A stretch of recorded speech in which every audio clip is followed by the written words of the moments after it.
So on behalf of the Sarawak Initiative TSI, my name is James Chin, and I would like to welcome all of you to this special webinar with Dr. Greg Poulgrain, a scholar from Australia.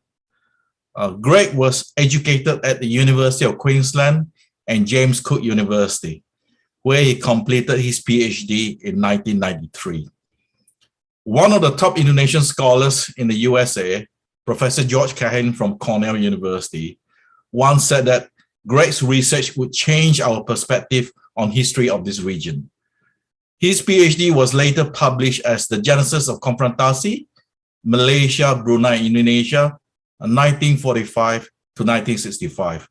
And this book, since its publication, has been widely read by Malaysian scholars who are still trying to unravel what happened during the Konfrontasi years. Since then, Greg has been teaching Southeast Asian history and politics. And for the past decade up to 2019, he was with the University of the Sunshine Coast, also in Queensland. But now he is there as an adjunct fellow in law and society. And he also holds a position as adjunct professor of history at the State University of Malang in Indonesia. Several of Greg's books have been translated into Bahasa Indonesia. And his latest book is called JFK versus Allen Dulles, Battleground Indonesia, which was just published a few years ago in 2020. So whenever possible, Greg directly interviews the historical figures involved in the topic he's researching about. So over the years, this has led to some startling results. An example of this was his interview with George Ivan Smith, the top person under the UN Secretary General, who was killed in the Congo in 1961. The new evidence discovered by Greg has contributed to the UN General Assembly on the 30th of December 2022, voting to renew the investigation into the assassination of the UN General Secretary General. Greg's evidence pointed to the involvement of Allen Dulles, the director of the CIA, and as many of you know, Dulles was also intimately involved heavily in Indonesia and the start of the Malaysian-Indonesian Confrontasi. As the talk tonight shows, Sarawak was at the center of this great powers game. Greg has told me before this webinar that he has yet to visit Sarawak, although he has visited Brunei, Kalimantan, Kuala Lumpur, the Philippines, Singapore, and of course, Java. And I told him that I'm hoping that he will be able to get to Sarawak sometime later this year when he's in Malang. So before we start some housekeeping matters, we encourage you to submit your questions via the chat box in YouTube as he's given his presentation, and we will try to get Greg to answer as many of the questions as possible after his presentation.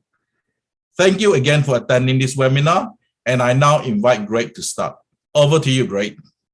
Thank you.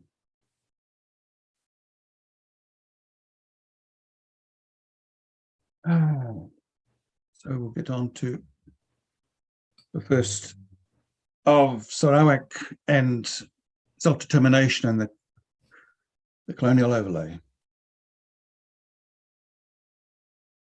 So while some say British colonial rule in Sarawak lasted between July 1946 and September 63, others might say 1963 was only a colonial change of manager. When Raja Brooke in 1946 handed over the territory to the British government, the purported goal was self-government. This was alluded to, but was never a firm commitment, more a case of placating the masses. The new superpower, USA, was applying pressure on the European colonial powers. It was time the closed colonial shop had a makeover, and there was plenty of US dollars around at the time. Pre-war US federal budget of $9 billion was $166 billion by 1945. There was decolonization in Burma in January 47, then the tumult of India and Pakistan. And next on the agenda was Malaya, Singapore, and the 3 Borneo territories. After World War II, Britain was in dire economic straits, desperately in need of foreign exchange. The Protectorate of Brunei had the highest producing oil wells in the British Commonwealth, with tin and rubber in Malaya. Great Britain needed more time to arrange a suitable process of decolonisation, rather than face an ugly war of independence like the one that erupted in Indonesia in 45, 49. And by suitable process, I mean one in which British former influence was maintained. The colonial war, the Cold War emerging after World War II helped to mollify the demand for decolonisation. That is, US assistance in Indonesia in 48, 49 was of immense help to the Indonesian nationalists once the left wing had been eliminated. But in Malaya and in Singapore, this was not the case. Malayan emergency, or the anti-British National Liberation War, 48 to 1960, between British, Malayan Commonwealth troops and communist pro-independence fighters, was a struggle that occurred in a Cold War context. The US was not about to assist this struggle for independence as it had in Indonesia, so the British had time to prepare decolonisation using a format that suited them. As bad as the emergency was, it is a long-term benefit for the British insofar as it provided extra time. At the start of this conflict in Malaya, it should not be forgotten that the head of the Malay Communist Party, Lai Tek, after he had absconded with all the funds, was a British agent. In the Borneo territories too, by suppressing the perceived threat of communism, the Colonial and Foreign Office also gained time. Raja Brooke had favoured the Malays over the Chinese, and there was division among the Chinese population of Sarawak.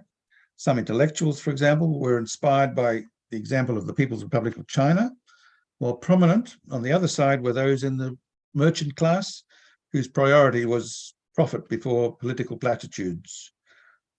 Among those who saw political rights as an essential part of daily living was 𝑳𝑰𝑽𝑬, who played an important role in Sarawak during two periods. Firstly, period before confrontation with Malaysia, Konfrontasi, which I will focus.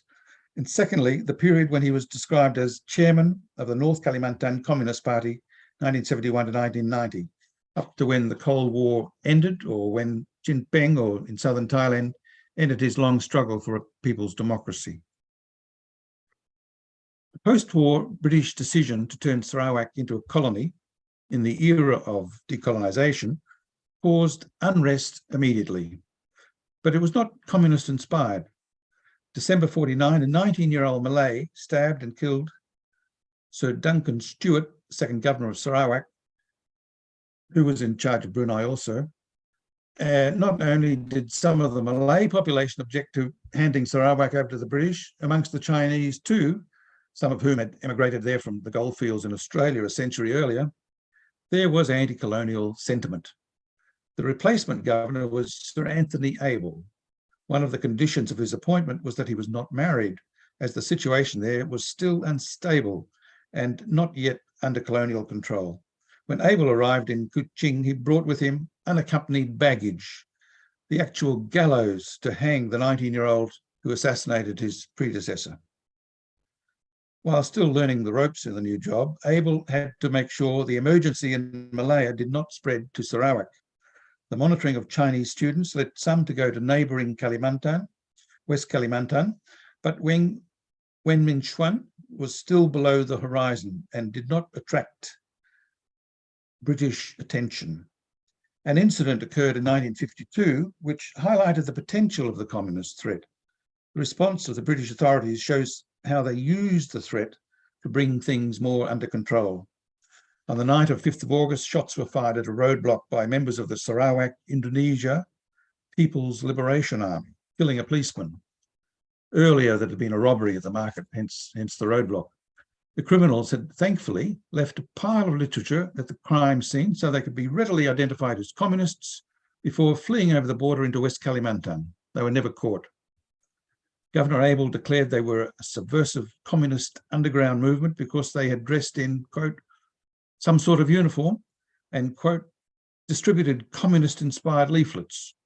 A state of emergency was declared in Sarawak. The end result was hundreds more troops were brought to Sarawak as part of the emergency. New powers were granted to deport without trial persons who were declared communist suspects. This proved to be a key move in 1962, leading up to Konfrontasi. Special British intelligence review was conducted on the link between Sarawak and the adjacent Indonesian province of West Kalimantan, where I said Chinese students had already fled. One of the persons involved in this review was from Security Intelligence Far East, the group that in the early 60s worked together with the CIA in Singapore.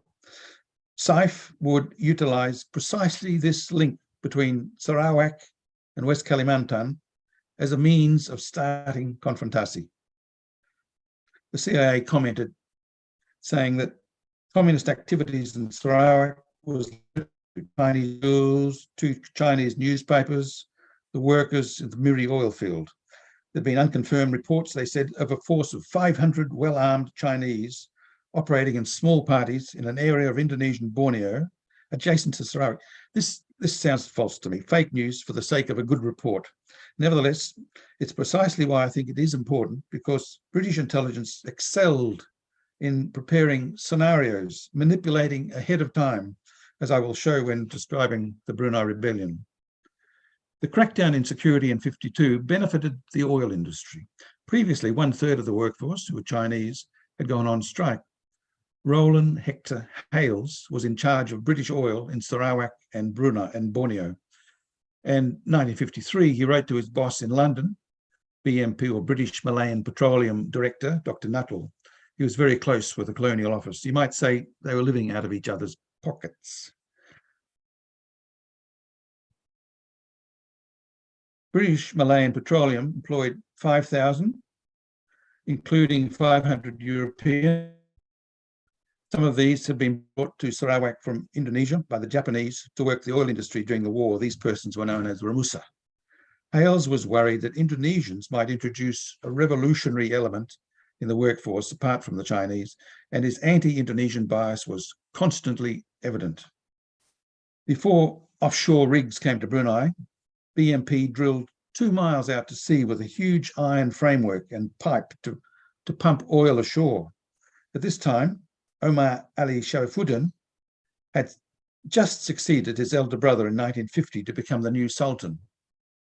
O.M. Green reported in the West Australian newspaper, 15th of October 1953, that the new Sultan had visited the UK in the summer of 52 and returned with a 5-year plan of improvements: agricultural development, irrigation, schools, roads, telephones, pensions for all over 60, the lepers, disabled, the blind and insane, all for £11.5 million. Green said, "My informant states that the Sultan is a fine, far-sighted man, which could not be said for his brother." Green's informant was wrong about the elder brother, the post-war Sultan, Ahmed Tajudin. He had wanted to change post-war royalty payments. Sultan Tajudin had declared his intention to visit London to negotiate the royalty agreement, and if not to his satisfaction, to bring in US oil interests, Rockefeller, Standard Oil. Given the predicament facing the Exchequer in London, Tajudin must have realised he was playing with fire. He and the ruling circle in Brunei prepared for his succession by nominating his daughter, Princess Eshan, to assume power in the event of any misfortune before he had achieved his aim. She was 16 years of age. Had this occurred, Benazir Bhutto in 1988 may not have been the first woman in modern times to lead the government of an Islamic state. Sultan Tajudin's assistant in these matters was Gerard McBrien. He was authorised to bring in Standard Oil if Tajudin should suddenly meet his fate en route to London. The Sultan was supposed to follow the advice of resident Preti in Brunei, but it was clear he was preparing to defy the British. Sultan Tajudin did not get past Singapore. He had a brain aneurysm on the night of the 3rd of June 1950 at the Raffles Hotel and died the next morning in suspicious circumstances. The British resident put in Omar Ali Sharifuddin to replace Tajudin and ignored all the preparation done in the event of his sudden death. After a colonial compliant doctor from Brunei declared McBrien insane, British authorities sent him to an asylum in Singapore and then not even on a pension for the insane, to South Africa for 10 years. The new Sultan was given a brand new Austin automobile, and British Oil got access to Brunei oil. There was a distinct gap, political gap, between two groups of Chinese in Sarawak: the merchant group, who were more compliant with the British colonial authorities, and the more left-wing intellectual Chinese. When the People's Republic of China emerged in 1949, and despite diplomatic links being established in the first few months, the British were even more reluctant to meet the basic demands of the Sarawak Chinese. Making up 1/3 or more of the population, with a focus on education, with overall political awareness, this was a combination that did not gel with British aspirations to continue in the old colonial fashion. At the forefront of the young Chinese activists was Wen Mingchuan, exactly the sort of person that British intelligence did not want in Sarawak in the 1950s. But before we look more closely at how security intelligence Far East dealt with this, let's look at Singapore, where British intelligence had just the sort of person they wanted, but he did not yet have full power. The British had their man in Singapore, Lee Kuan Yew, Prime Minister between 1959 and 1990. In the post-World War II period, when he studied in Cambridge and back in Singapore in the 1950s, giving his anti-colonial tirades, Lee Kuan Yew may not have seemed pro-British, but he was. In the British archives in Kew, London, I saw a handwritten note along the side of a page of an official record stating that Lee Kuan Yew actually received some training with British intelligence. I mentioned this when I was interviewing a British Army intelligence person whose job it was in Singapore to monitor Lee Kuan Yew. So when Lee was addressing a crowd in the 1950s and shouting out, "Down with British imperialism," and saying harsh things like colonial dogs, the job of this British Army intelligence person was secretly to monitor Lee Kuan Yew from a hidden location. He did this with one other person of a lower rank. He told me once he replied to the second man who asked him, "What should we do if Lee says these terrible things about us?" Lee Kuan Yew, he replied, can say whatever he likes. He works for us. At the head of the list of so-called hardcore communists was the other main political figure in Singapore. His main threat, after meeting and talking with him for some time, was his capacity to outshine Lee Kuan Yew. This was Lim Sin Siong. In 1956, there were huge riots in Singapore, which continued for a month. Helicopters dropped tear gas, people killed. Archival records in London show these riots were started deliberately by pro-British personnel in order to remove Lim Sin Siong from his prominent position. This allowed Lee Kuan Yew to rise to the top. And finally, with Coal Store in 1963, LKY's opposition was simply put in jail. One report I saw noted that Lim Sin Siong had several advantages over Lee Kuan Yew. He was 10 years younger and a brilliant public speaker in Mandarin Chinese and several other languages, whereas Lee had to learn Chinese. He was fluent in English and got by in Malay, but did not have Mandarin. He had to learn the language, and he did. Being monolingual in English would have been a setback, Lee wrote in his memoirs. And the British report also noted, they actually wrote this in the report, Lim Sin Siong was much better looking than Lee Kuan Yew, giving him an advantage, I suppose. Nowadays, most of us have forgotten Operation Coal Store, when LKY arrested 175 people, almost the entire opposition in Singapore, as well as unionists and leftist political figures. Some stayed in prison for more than 10 years without being charged with any crime. The last was released in May 1989. 2nd of February 1963, British Special Branch, that's intelligence, mounted Operation Coal Store to safeguard against, quote, to safeguard against any attempt by the communists to mount violence or disorder in the closing stages of the establishment of the Federation of Malaysia. Operation Coal Store wiped out the opposition in Singapore. LKY accused them of, quote, departing from constitutional methods to jeopardize national defense and Singapore's security by joining with groups resorting to violence and bloodshed in the Borneo territories, unquote. Lee Kuan Yew was claiming coal store was linked with Brunei, Sarawak, and Sabah. The main political figure in the 1950s in the Borneo territories was a Brunei man named Azahari. Sheikh Azahari bin Sheikh Mahmud was a Brunei Malay. December 1962, he was wrongly accused of starting a revolt in Brunei. Lee Kuan Yew accused the Singapore opposition of being linked with Azahari. This was the basis of coal store. Because Lee Kuan Yew was closely aligned with British intelligence, he'd have known that the Brunei rebellion was actually the work of British intelligence. Not only did it get them control of Brunei oil, but also it helped to retain control of Singapore. And the Brunei revolt was a step towards, but not the start, of Konfrontasi. There was a lot hanging, if I could use that term, on the Brunei rebellion. At the height of the Cold War, neither Britain nor US was willing to risk self-government for Sarawak, as inevitably would be dominated by Sarawak Chinese, among whom it was believed was a strong support for the People's Republic of China. The British master plan to form Malaysia wanted the Borneo states to participate, but not as one unit, which was the preference of Azahari. Although Azahari had Sarawak's agreement, individually it did not want to join Malaysia. However, when Konfrontasi began, there were skirmishes along the border of Sarawak and Kalimantan. A much publicised British claim that Indonesia wanted to claim North Kalimantan. Sarawak agreed, of course, immediately to the presence of British troops, quote, to repulse an Indonesian invasion. So the Brunei revolt was certainly not an insignificant little uprising.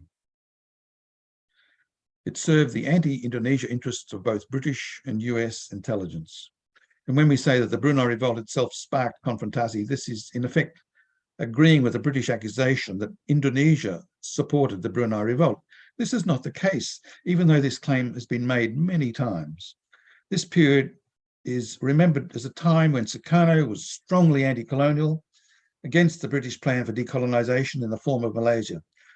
But my point is, what we remember is the 1964-65 image of Sukarno, Ganyang, Malaysia, but in 63, Sukarno stopped or tried to stop Konfrontasi, together with President Kennedy. What I'm saying is this history has been claimed by the victors and rewritten, re-imaged. Sukarno and Kennedy's effort in 1963 have been forgotten, replaced by the aggressive figure of Sukarno in 1965. In reality, this period involved both British and US intelligence. Both were seeking regime change in Indonesia. The difference between them, rivalry is too strong a word, was how to replace Sukarno. The British wanted a civilian to replace Sukarno, contrary to Kennedy's policy, whereas the American intelligence, acting directly against Kennedy, wanted a military regime. Both intelligence groups were involved in the actual start of Konfrontasi, which became a period of economic warfare against Indonesia. By 1965, 70% of the Indonesian economy was being fed into the Indonesian army activities. Inflation skyrocketed. So when Suharto changed things, it initially seemed a welcome relief. British, Australians, certainly most everybody in Malaysia, still blame Sukarno for starting Konfrontasi, and quite a few in Indonesia. So let me give a quotation from the Anzac Memorial in Canberra about Konfrontasi. Their summary is entitled The Indonesian Confrontation 62 to 66. The Tunku and the British wanted North Borneo to join as individual states, not as one unit. The British wanted Brunei separate, and they got it, because they already knew that Brunei had vast oil deposits offshore. Azahari's father, and he himself, had long been a family friend of the Sultan. Azahari wanted to form Kalimantan Utara, Sarawak, Sabah, Brunei, to join Malaysia as one unit. But British intelligence and British oil, did not want one unit. They wanted exactly the opposite to what Azahari was trying to form. So they found a way to discredit Azahari, drove a wedge between him and the Sultan. They blamed him for starting what we call the Brunei Rebellion in December 1962. The Anzac summary reads, Indonesian President Sukarno, I quote, however, not only opposed the idea of a greater Malaysia, but also aimed to incorporate North Borneo into Indonesia, as had recently occurred in the case of the former Dutch colonies in Western New Guinea, end quote. Making Borneo into part of Malaysia was never part of Konfrontasi. It served the purpose of British and American intelligence agencies, or sections within those groups, I should say, to depict Sukarno as the aggressor, when in fact he was not responsible for starting Konfrontasi.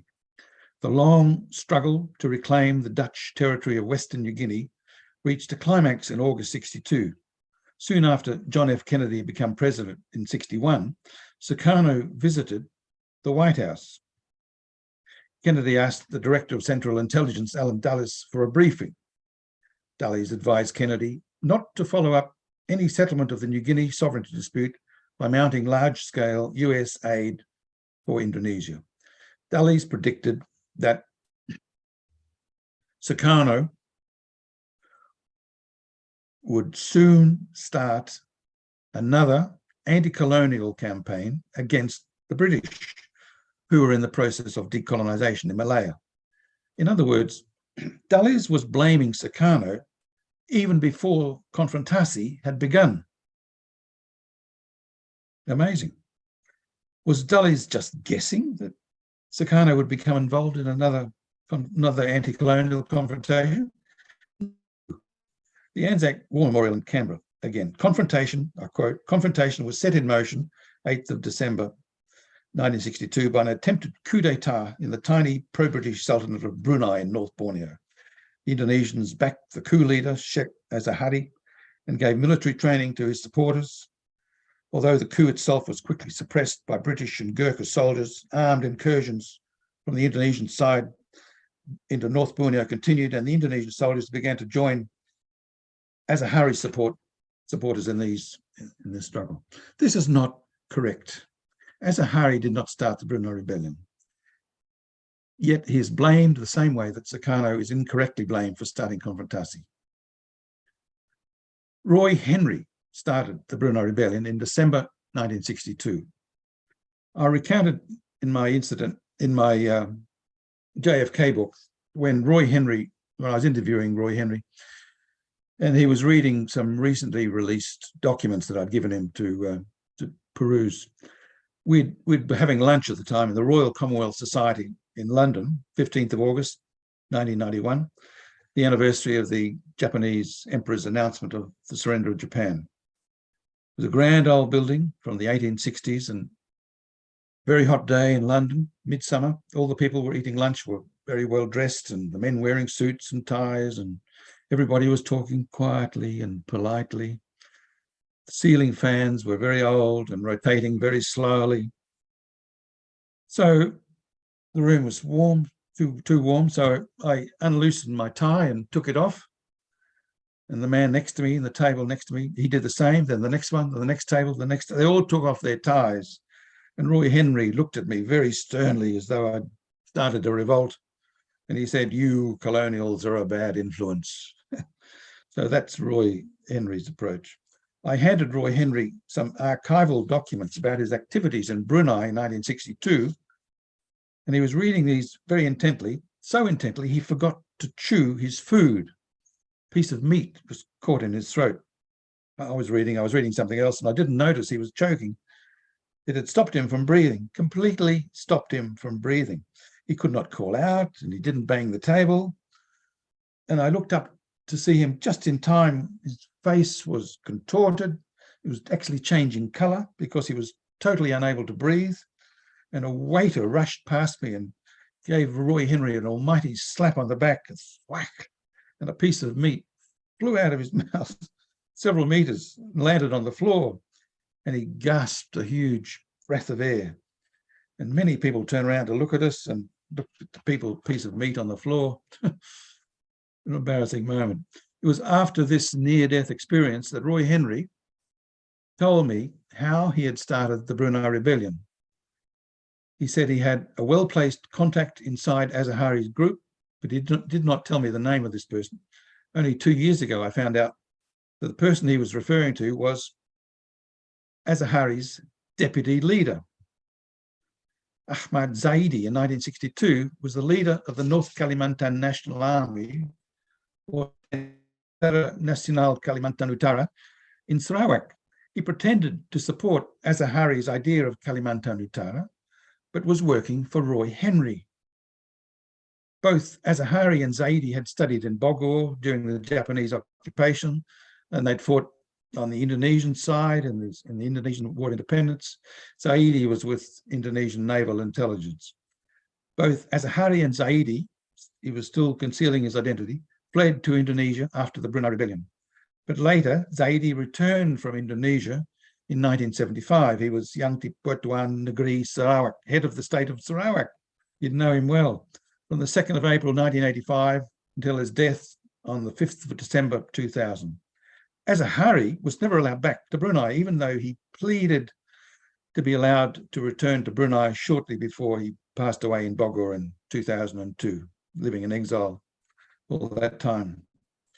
This inside link with Roy Henry was how British intelligence managed to start the Brunei Rebellion and blame Azahari. It's Roy Henry who should be blamed for starting the Brunei Rebellion, not Azahari. Roy Henry actually told me he'd arranged for Azahari to be blamed. And the political result of this operation caused a split between the Sultan and Azahari. This led not only to British oil interests securing the offshore oil, but also to Lee Kuan Yew achieving political prominence. Lee Kuan Yew falsely accused the opposition, as I said, in Singapore of being linked to the Brunei Rebellion. In April 1962, Azahari was back and forth to Manila to discuss the Philippine claim to Sabah, but this was delaying completion of Azahari's Kalimantan Utara concept as part of Malaysia. Without Azahari's knowledge, Zaidi sent 2 persons to Sarawak intending to trap Wen Ming-Xuan, but it did not work.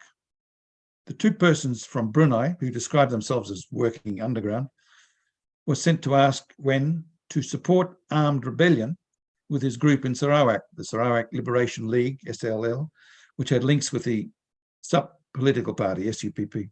Yet both Azahari's party, PRB, after recent elections, and the Sarawak Chinese seemed destined for government.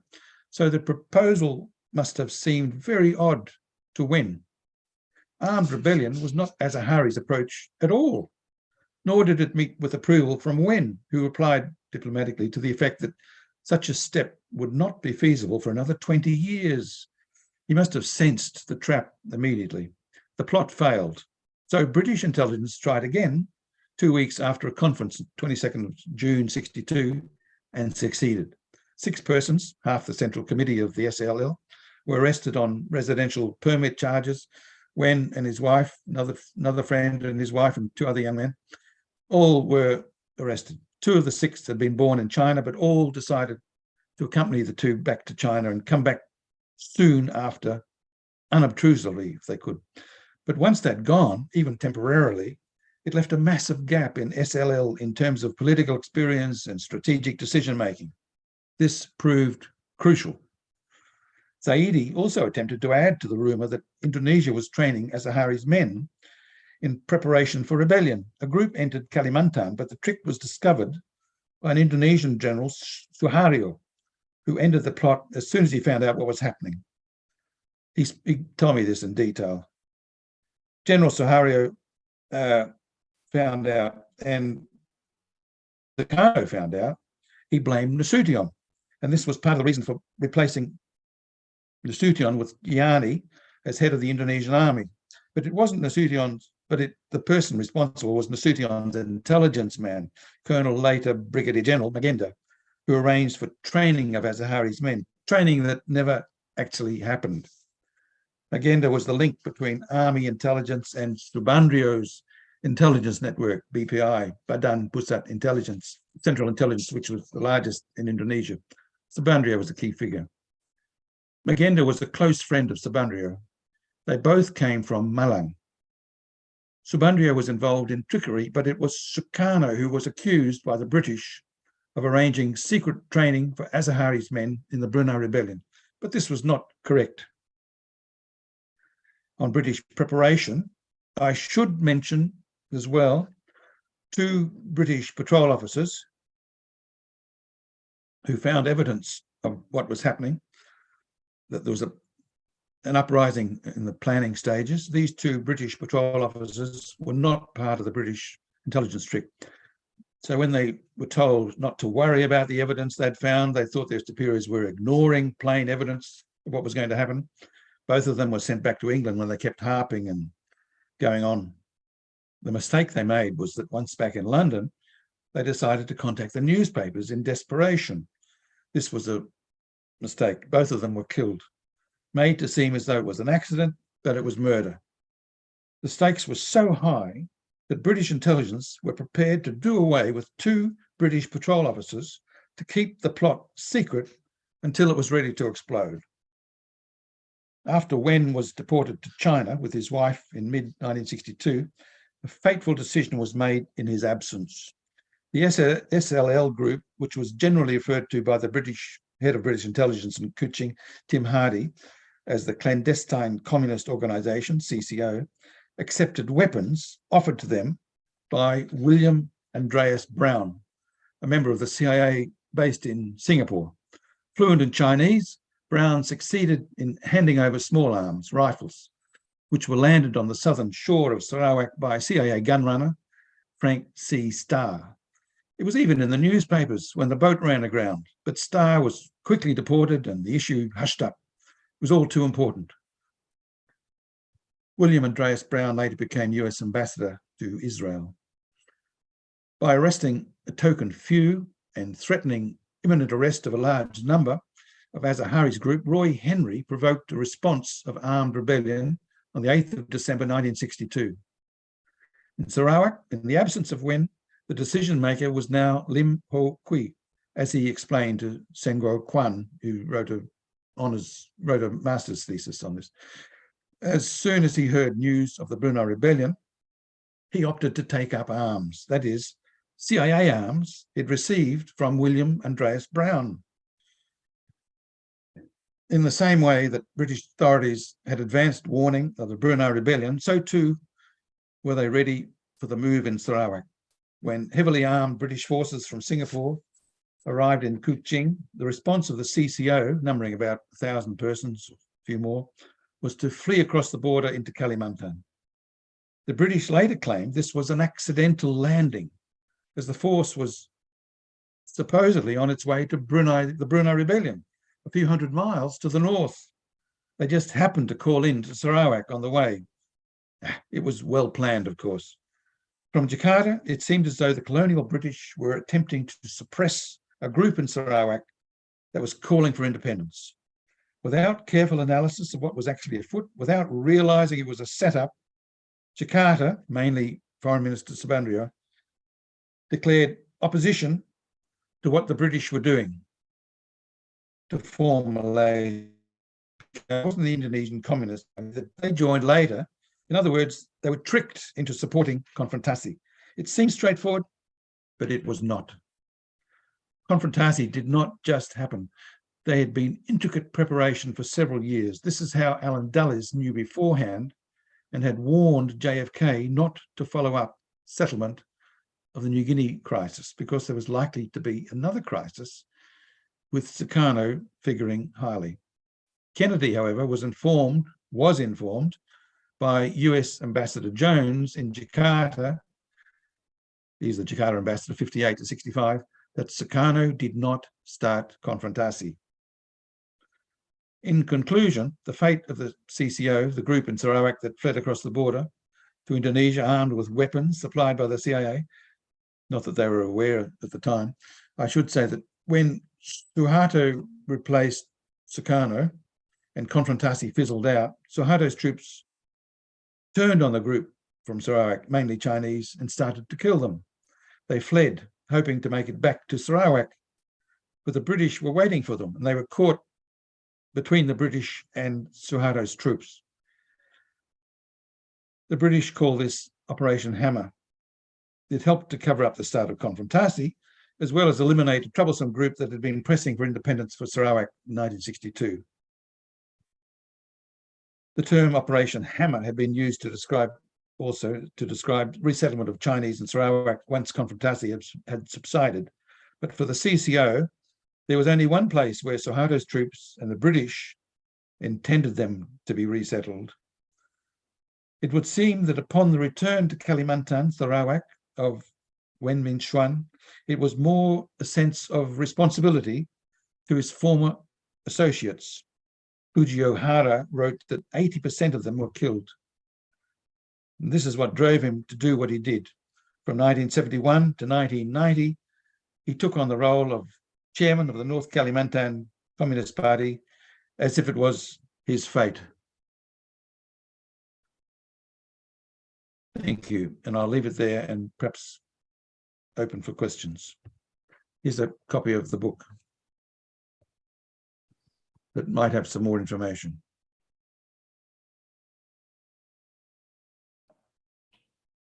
So, thank you very much, Greg. I think you need to stop sharing your screen. Right. Thank you. Right. Thanks very much. So I'll start off by asking a very simple question, which a lot of Sarawakians are interested in. So from your presentation, you appear that the master plan of the British was always that this so-called Federation of Malaysia will consist of Malaya, Singapore, North Borneo or Sabah, and Sarawak minus Brunei.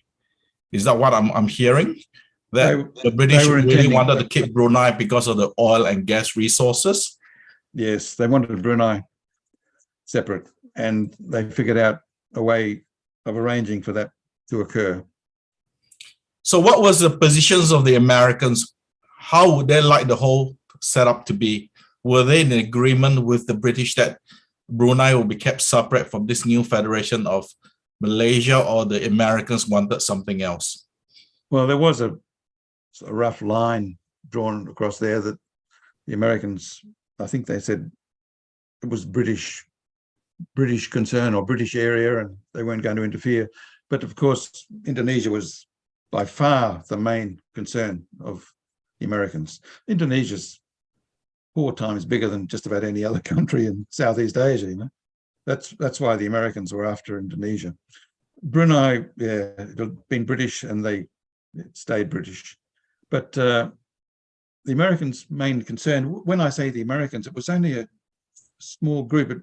When we even say the CIA, you can't really label the entire CIA. It was a group around Dulles that was planning, really, it was to get regime change in Indonesia and organizing Konfrontasi as economic warfare was preparation for regime change. So it suited the Americans in that respect, and it helped the Americans to assist the British, because the British wanted to sort out their former colonies in Southeast Asia and not to give too much leeway to the strong leftist element that was emerged after World War II.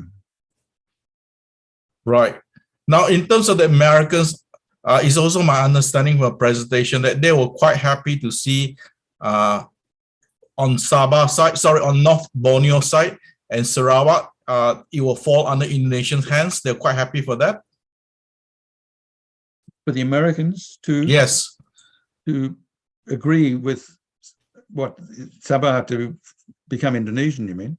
That's right. Because as you mentioned, once they got rid of Sukarno, once they promoted Suharto and the right-wing elements in Indonesia, they would have supported the Konfrontasi thing to bring Sarawak and North Borneo under the control of the Indonesians, or they wanted something. No, there was never any. This has been promoted really so strongly. There was never any real territorial claim as part of Konfrontasi. that's really the British promoted that to the nth degree, so that the main effect of that was that Sarawak thought they would be invaded by Indonesia, so they obviously agreed with the British proposal.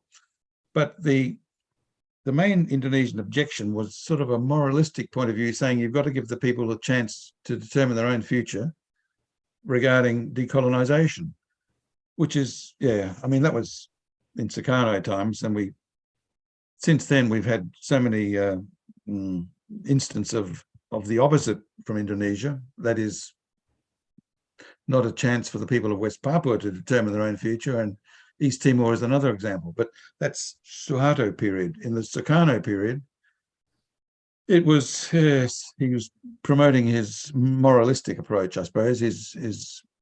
He wasn't actually after territory, and it's been promoted that he was expanding Indonesia in that respect. But when you go through the records, it's more the way that the British would the British procedure of decolonization was being conducted. Cobalt Commission and so on and so on. It was all to provoke Sukarno into greater, or Indonesia into greater conflict. And when 64, 65, when conflict on the border, the skirmishes were starting to fade away and become less important, that's when they started, what was it, Operation Claret, where the British would send SAS troops 25, 30K inside Indonesian territory, cause a problem, rush back, and then when the Indonesians retaliated, it was said in England, the press reports in England would say, "Oh, the Indonesians are attacking again," But actually, it was provocation. In '65, Suharto had already sent feelers up to stop the whole process of confrontation, of conflict on the border, and even Sukarno had done it. But whereas Suharto got the British ear, Sukarno did not. So when Suharto took over in 65, 66, he'd already he'd done his preparation so that when they took over, when Suharto took control, I suppose, in Indonesia and Jakarta, the British were no longer aggressive. They realized that he was basically willing to talk peace regarding Konfrontasi. So he'd done his preparation up in Bangkok, I think. He'd sent a few people up earlier to do all that, to arrange that. But that gets into Indonesian history and it gets more complicated. Sure, I understand that. The question I'm asking is that what was the viewpoint of the Americans, especially people like Allen Dulles, during the crucial period of 61 and 62? How did they see the whole region coming into being? Because for the British, it was very clear they wanted the Federation of Malaysia. They planted the idea and took out the Rahman's head and everything. But what was the American view of how the region should look like? They supported that because it was going ahead, and it would only go ahead once the British had eliminated communist influence. So that suited the Americans admirably. And did the Americans have any influence over people like Lee Kuan Yew and Tunku Abdul Rahman, who were the key players in getting the political leadership in North Borneo and Sarawak to join up or to create the federation? The only American presence I was aware of, I think mainly British in that respect, but the Americans were present in Singapore in 1958 when the 1958 Outer Islands Rebellion was on, PRRE. Yeah? They had one of their headquarters or bases in Singapore then.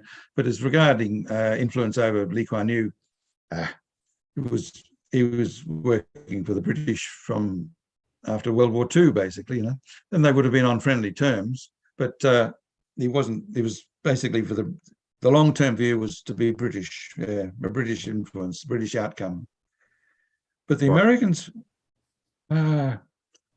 if you just take into appreciation how big Indonesia is compared to anything else in Southeast Asia, like it's 5,000 kilometers across. It's approaching 300 million people now, and people don't realize just how big Indonesia is. And it was so important when Suharto basically kicked out Sukarno, there was serious thought in American quarters to forget about the struggle in Southeast Asia. They already had the big prize, and they weren't interested in Vietnam.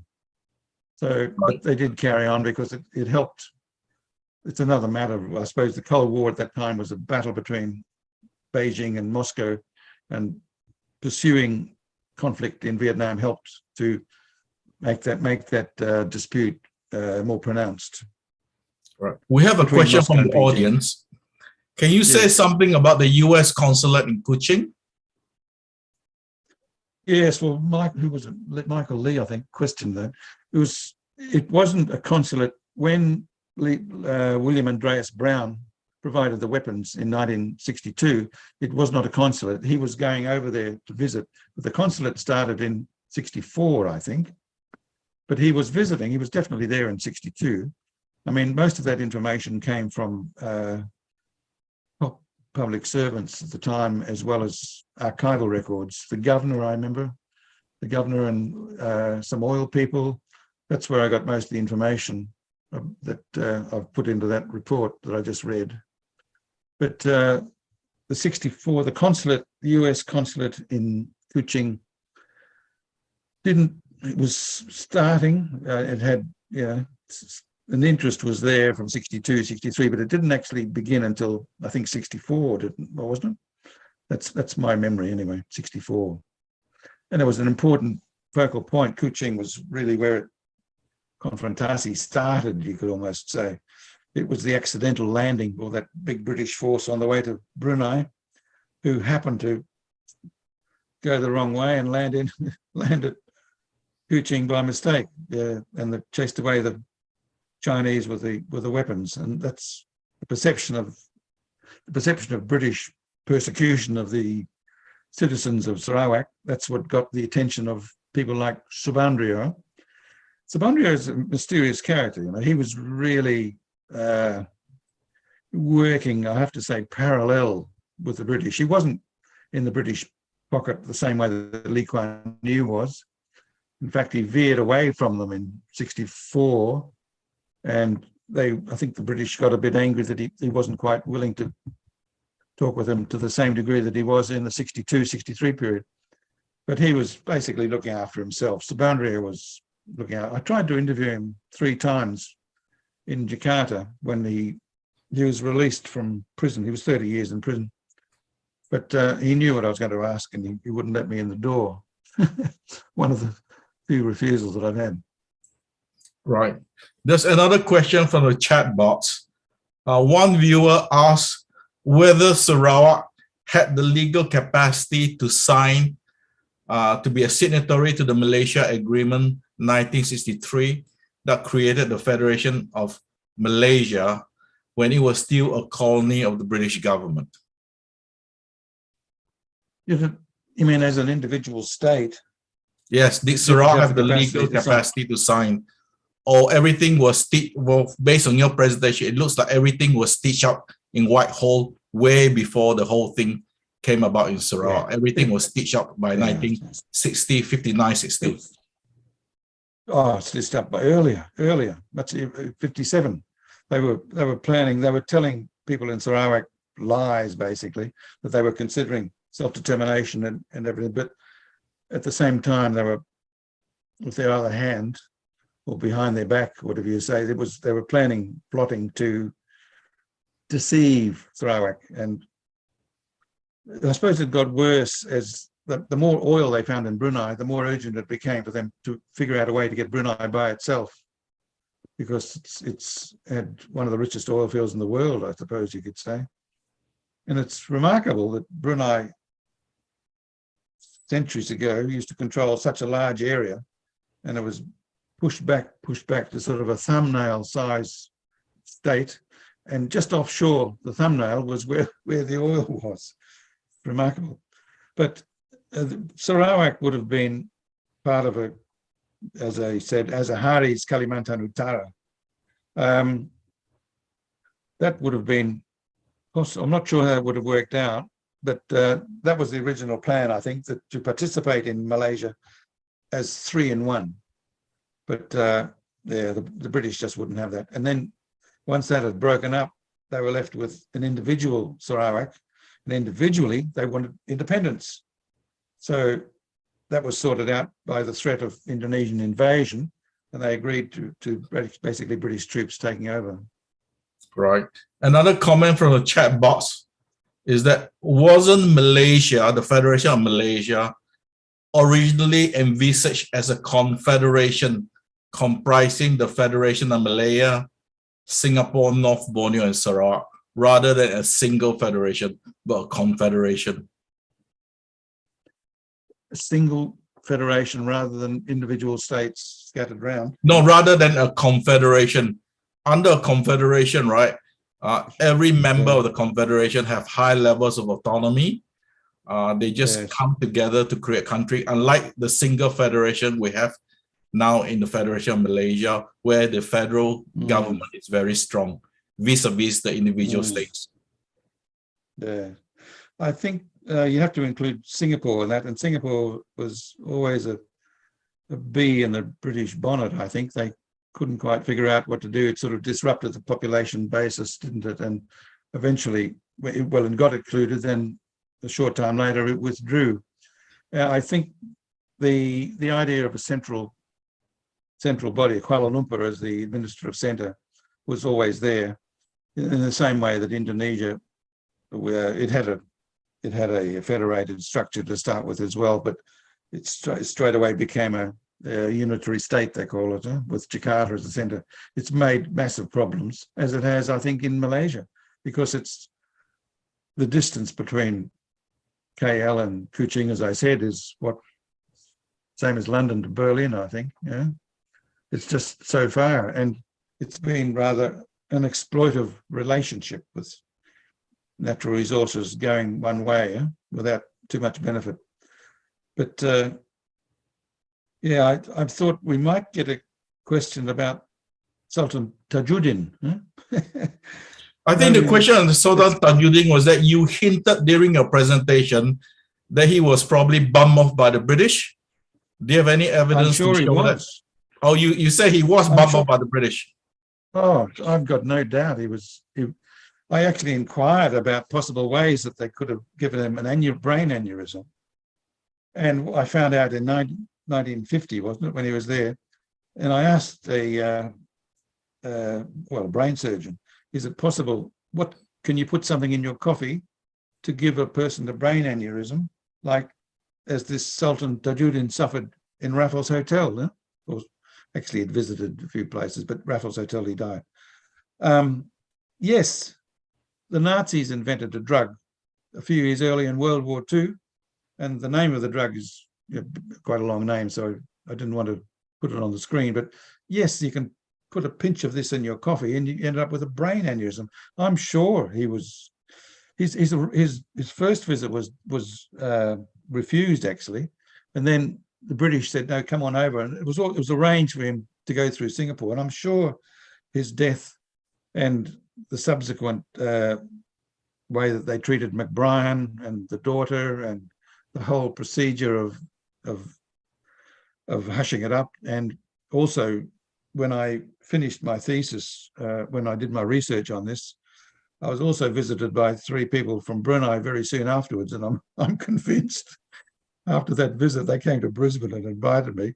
I'm sure they were. Yeah, I've got no doubt at all in my mind that yes, this Sultan was assassinated.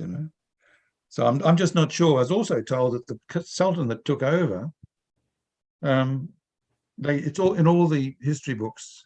Hassan, what's his name? Hassan Maya. He was a historian at Brunei for a while. He used to he communicated a little bit, but the Sultan is described, the new Sultan, or the Sultan who succeeded Tajudin, was described as the younger brother. And a lot of the literature says it's his younger brother. But I wish some people would do some research on that. But of course, I think he could have been a younger brother adopted into the family, or not actually a real family member, but part of the family. No, biological brother. Yes. There's a possibility, but I'll have to leave that for somebody else's research.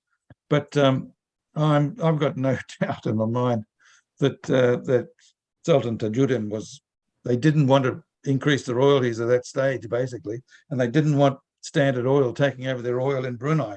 That's for sure, Right. And he was the biggest threat they'd come across in a time, and they had to get rid of him. Yeah. Yep. There's another comment in the chat box. The comment says Ahmad Zaidi, who you mentioned in your presentation, was arrested in Sarawak following the uprising, but he was released because the British wanted him to go to Indonesia to infiltrate the independence movement. What is your comment on that? Well, I'm not sure. I don't think Azahari went there with him, but they both ended up there together. Yeah, so that's possibly correct. Zaini was the other man in the upper echelon of Azahari's party, PRB.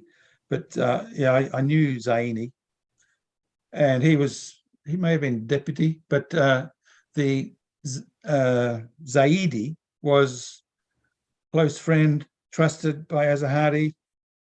They'd worked together, they'd fought together, or at least been together. They'd studied together before in Bogor in the veterinary school.